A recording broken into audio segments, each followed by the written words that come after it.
ছি ছি ছি ছি, সমুদ্র আর নিজেকে কন্ট্রোল করতে পারছে না দেখছি।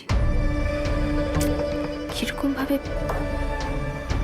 গলায় পাঞ্জাবিতে সিঁদুরের দাগ লেগেছে। উমা, মেয়েটাকে দেখো, কপালের সিঁদুরটা।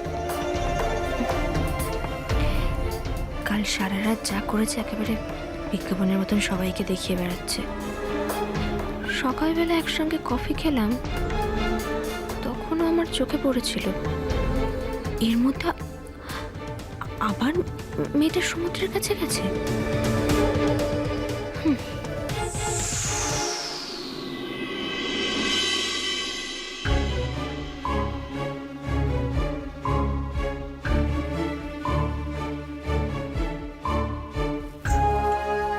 শাইনি, এবার আপনি বরং বসে পড়ুন না, আমি সবাইকে দিয়ে দিচ্ছি। এখন তো এসব বলে কোনো লাভ নেই না।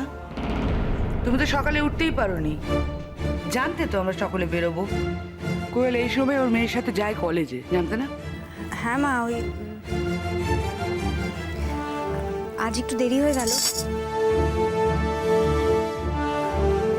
না, প্রত্যেকদিন যে বাড়ির সমস্ত কাজ ওকেই করতে হবে তার তো কোনো মানে নেই। বাড়িতে ও ছাড়াও তো অনেকে থাকে। এক সেকেন্ড বুবুল, অনেকে বলতে তুই কাকে মিন করছিস? না মানে আমরা তো সবাই কাজে বেরোই বাড়ি থেকে, একমাত্র কোয়েলি বাড়িতে থাকে, কিন্তু ওকেও তো বেরোতে হয় মেয়ের কলেজের জন্য, টিউশনের জন্য। মানে এই বাড়ির মানুষজন আমরা তো ছেলে মেয়েদের পড়াশোনাটাকে অনেক বেশি দাম দিই, তাই না?